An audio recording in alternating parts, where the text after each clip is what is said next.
ఈరోజు ఆవిష్కరిస్తున్నాం. ఇందులో మీరు ఒక్కసారి చూస్తే ప్రపంచంలోనే తెలుగు జాతిని నెంబర్ 1గా తేయడానికి ఈరోజు బీజం పడింది, ఆవిష్కరణ జరిగింది. ఇది సాధ్యం అవుతుందని చెప్పి మరొకసారి మీ అందరికీ విజ్ఞప్తి చేస్తున్నారు. ప్రజల తలరాతల్ని, భావితరాల భవిష్యత్తును మార్చబోతుంది ఈ స్వర్ణాంధ్రప్రదేశ్ విజన్ డాక్యుమెంట్. ఇంతటి గొప్ప కార్యక్రమంలో భాగస్వాములైన మిమ్మల్ని అందరినీ పేరు పేరున అభినందిస్తున్నా.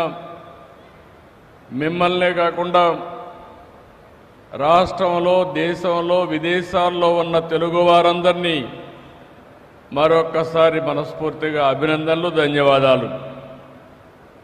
ఇప్పుడే పవన్ కళ్యాణ్ గారు కొన్ని విషయాలు మాట్లాడారు. నేను చాలా ఎన్నికలు చూశాను, కానీ 2024 ఎన్నికలకు ఒక ప్రత్యేకత ఉంది. 78 నుంచి నేను ప్రత్యక్షంగా ఎన్నికల్లో భాగస్వామినయ్యాను. అనేక ఎన్నికల్లో మేము పోటీ చేశాం. కానీ మొట్టమొదటిసారిగా ఒకసారి చూస్తే 2024లో 93% సక్సెస్ రేట్తో 57% ఓట్లు పడిన ఏకైక ఎన్నిక నా జీవితంలో 2024 అని చెప్పి మరొకసారి మీ అందరికీ విజ్ఞప్తి చేస్తున్నా. ప్రజల్లో ఆ రోజుండే వాస్తవ పరిస్థితిని ముందుగానే అవగాహన చేసుకున్న పవన్ కళ్యాణ్ గారు ఒకే మాట అన్నారు, నేను ఎప్పుడు కూడా మర్చిపోలేను. ఎట్టి పరిస్థితుల్లో అపోజిషన్ ఓటు డివైడ్ కావడానికి వీలు లేదు. కలిసి ఉంటే బలం ఉంటుంది, కలిసి పనిచేస్తామని ఘంటాపదంగా చెప్పి ముందుకు నడిపించిన వ్యక్తి పవన్ కళ్యాణ్ గారు అని చెప్పి కూడా నేను మీకు తెలియజేస్తున్నా. 2014లో చూశాను, 2024లో చూశాను.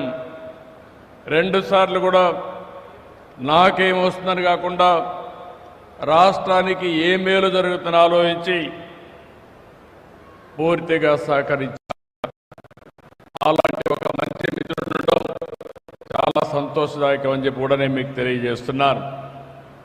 మొన్న ఎన్నికల్లో మీరు ఒకసారి చూస్తే ఒక పక్క జనసేన అధినేత పవన్ కళ్యాణ్ గారు, ఇంకో పక్క నరేంద్ర మోడీ గారు ప్రధానమంత్రిగా, బీజేపీ పార్టీ, ముగ్గురం కలిసి పోటీ చేశాం. ఈ రాష్ట్ర అభివృద్ధి కోసం తప్ప ఇంకొక ఆలోచన లేదని చెప్పి కూడా నేను మీకు తెలియజేస్తున్నాను. ఆ రోజు రాష్ట్రంలో చాలా అనుభవంతో ఉండే నాకే అర్థం కాని పరిస్థితి. ఎంత విధ్వంసం జరిగిందో ఆ రోజు ఊహించాం, కానీ ఈరోజు పనిచేస్తామంటే మా ఊహల కంటే ఎక్కువగా విధ్వంసం జరిగింది. 6 నెలల సమయంలో ఇప్పటికి మీరు ఒకసారి చూస్తే అన్ని డిపార్ట్మెంట్ని సమీక్షలు చేసుకున్నాం. గాడి తప్పిన పరిపాలన ఘాట్లో పెట్టాం. ఎక్కడికక్కడ సమస్యలన్నీ పరిష్కారం చేసి 1-2 కాదు, అనేక చిక్కుముడులేసే పరిస్థితికి వచ్చారు. రాష్ట్రాన్ని పూర్తిగా విధ్వంసం పాలు చేసే పరిస్థితికి వచ్చారు. ఒక్కోసారి మాకే అర్థంగా, నాకు అనుభవం ఉందిగా, 4వసారి ముఖ్యమంత్రిని. ఎప్పుడు కూడా ఇన్ని ఇబ్బందులు నేను ఎప్పుడు ఎదుర్కోలేదు. అన్ని ఇబ్బందులు సృష్టించారు.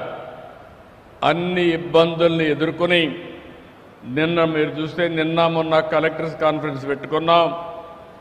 6 నెలలైన వెంటనే మళ్ళీ విజన్ 2047 డాక్యుమెంట్ తీసుకొచ్చి ఈరోజు తెలుగు జాతికి, భారతదేశానికి అంకితం చేశామంటే అది మాకుండే అకుంఠిత దీక్ష అని కూడా మరి ఒక్కసారి మీ అందరికీ విజ్ఞప్తి చేస్తున్నా. ఈరోజు మనందరం గర్వపడే విధంగా నరేంద్ర మోడీ గారి నాయకత్వంలో భారతదేశం ప్రపంచంలోనే ఒక శక్తివంతమైన దేశంగా తయారయ్యే పరిస్థితి వచ్చింది. 2047లో మన దేశం 100 ఏళ్ల స్వాతంత్ర భారతోత్సవాలు జరుపుకోబోతున్నాం. అప్పటికల్లా ప్రపంచంలో ఒక అగ్రదేశంగా ఉండాలనే ఉద్దేశంతో వికసిత్ భారత్ 2047 ప్రధానమంత్రి గారు తయారు చేశారు.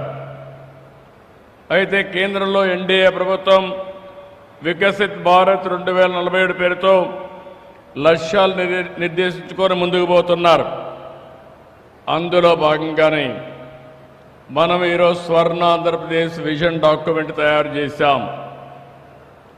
నరేంద్ర మోడీ గారు కానీ మనందరి ఆలోచన ప్రపంచంలోనే భారతదేశం నెంబర్ 1 దేశంగా ఉండాలని, భారతీయులు ప్రపంచంలోనే నెంబర్ 1గా ఉండాలని మనందరి సంకల్పం.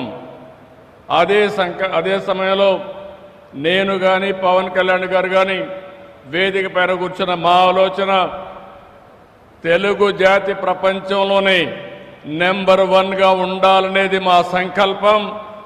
అదే సమయంలో ఆంధ్రప్రదేశ్ రాష్ట్రం నెంబర్ 1 రాష్ట్రంగా ఉండాలని దృష్టితో ముందుకు పోతున్నామని చెప్పి కూడా నేను మీకు తెలియజేస్తున్నాను. ఈరోజు చాలామంది ఇక్కడ ఉన్నారు. ఈరోజు ఒక నిర్దిష్టమైన ఆలోచనలతో వచ్చాం. ఈరోజు మన రాష్ట్రంలో మీరు చూస్తే తలసరి ఆదాయం $3,000 కంటే తక్కువ. ఈరోజు మేము పెట్టుకున్నది 2047కి $42,000 తలసరి ఆదాయాన్ని సంపాదించాలని ఒక లక్ష్యంగా పెట్టుకున్నాం. ఇక్కడుండే మీరందరూ అనుకుంటారు ఇది సాధ్యమా అని. కానీ ఇప్పుడే పవన్ కళ్యాణ్ గారు ఒక మాట చెప్పారు. హైదరాబాద్లో మీరు చూస్తే 2 నగరాలు, ఒకటి హైదరాబాద్, ఒకటి సికింద్రాబాద్. ఆ రోజు ఆలోచించాం, ఏదైతే వెస్ట్రన్ సైడ్ వెళితే అక్కడంతా రాళ్ళు గుట్టలు ఉండేటివి. ఆ గుట్టల్లో నేను చూశాను ఇది భవిష్యత్తు నగరంగా తయారవుతుందని రూపకల్పన చేసి 25 సంవత్సరాల్లో ప్రపంచంలో నెంబర్ 1 రాష్ట్రంగా తయారు చేశామంటే అది ఆనాటి విజన్ ప్రభావం అని చెప్పి కూడా నేను మీకు తెలియజేస్తున్నా. ఎప్పుడూ పవన్ కళ్యాణ్ గారు అంటూ ఉంటారు, సార్ మేము అందరూ రాళ్ళు చూసాం, మీరు మాత్రం అందులో ఒక విజన్ చూశారని. అవును, నేను ఆ రోజు చూసింది ఒక సింగపూర్ చూశాను, లేకుంటే ఒక దుబాయ్ చూశాను, ఒక అమెరికాలో ఉండే న్యూయార్క్ సిటీని చూశాను. ఇలాంటి టౌన్ ఎందుకు డెవలప్ చేయలేమని ఆలోచించి అంచెలంచెలుగా అభివృద్ధి చేశాం. ఈరోజు గర్వంగా చెప్పగలుగుతున్నా